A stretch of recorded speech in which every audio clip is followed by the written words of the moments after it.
দেশ জুড়ে বইছে নির্বাচনী হাওয়া। আর রাজধানীর অন্যতম গুরুত্বপূর্ণ আসন ঢাকা ১১, রামপুরা, বাড্ডা, ভাটারা এখন রাজনৈতিক আলোচনার কেন্দ্রবিন্দু।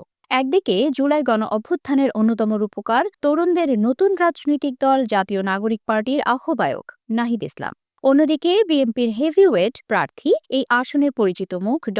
এম কাইয়ুম। কিন্তু প্রশ্ন একটাই, নীরব থেকেও কি নাহিদ ইসলাম চমক দেখাতে পারবেন, নাকি বিএনপির শক্ত অবস্থানেই নিশ্চিত হবে কায়ুমের জয়? ত্রয়োদশ জাতীয় সংসদ নির্বাচনে যাচাই বাছাই শেষে ঢাকা ১১ আসনে নাহিদ ইসলাম ও ড.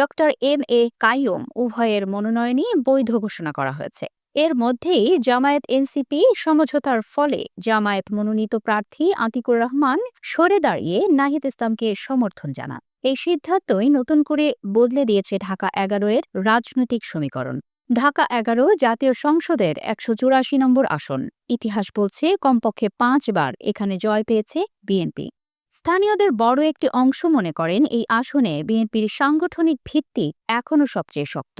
বিভিন্ন ওয়ার্ডের বাসিন্দা ও চা দোকানদারদের সাথে আলাপকালে জানান, আমি এখন নাহিদ ইসলাম বা আতিকুর রহমান কাউকে এলাকায় দেখিনি, কিন্তু কাইয়ুম সাহেবকে কমিশনার থাকাকালে বহুবার দেখেছি। নাহিদ ইসলামের পোস্টার, ফেস্টুন, বিলবোর্ড খুব একটা চোখে পড়ছে না। ডোর টু ডোর ক্যাম্পেইনও তুলনামূলক কম। অন্যদিকে বিএনপির প্রচারণা দৃশ্যমান, সামাজিক ও ধর্মীয় অনুষ্ঠানে উপস্থিতি বেশি। বাড্ডার বাসিন্দারা বলেন, এই মুহূর্তে সার্বিকভাবে কাইয়ুম সাহেব এগিয়ে আছেন। তবে গল্প এখানেই শেষ নয়। স্থানীয় একাধিক সূত্র বলছে, জামায়াতের বড় একটি ভোট ব্যাংক রয়েছে, বিশেষ করে নারী ভোটারদের মধ্যে। রামপুরার তরুণ ভোটারদের কয়েকজন বলেন, তরুণ হিসেবে নাহিদ ইসলামকে পছন্দ করি। জুলাই আন্দোলনে তার ভূমিকা ছিল, নির্যাতনের শিকার হয়েছেন, এই কারণে ভেবেছি তাকে ভোট দেব। কিন্তু জামায়াতের সঙ্গে জোটের কারণে এখন সম্ভব হচ্ছে না। তবে এই আসনে নাহিদের বড় শক্তি হচ্ছে তরুণদের ভোট, আন্দোলনের ইমেজ ও ইসলামী দলগুলোর সাংগঠনিক সমর্থন।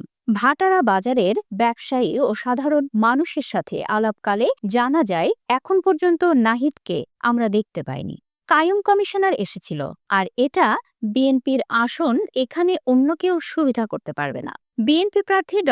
এম কাইয়ুম বলেন, আমি দীর্ঘদিন এই এলাকায় কাজ করেছি, মানুষের সঙ্গে আমার সম্পর্ক রয়েছে, ইনশাল্লাহ সবকিছু অনুকূলে থাকবে। অন্যদিকে নাহিদ ইসলাম বলেন, দলীয় ও জাতীয় ব্যস্ততার কারণে এলাকায় সময় কম দিতে পেরেছি, তবে এখন থেকে নিয়মিত গণসংযোগে যাব, আল্লাহ ভরসা।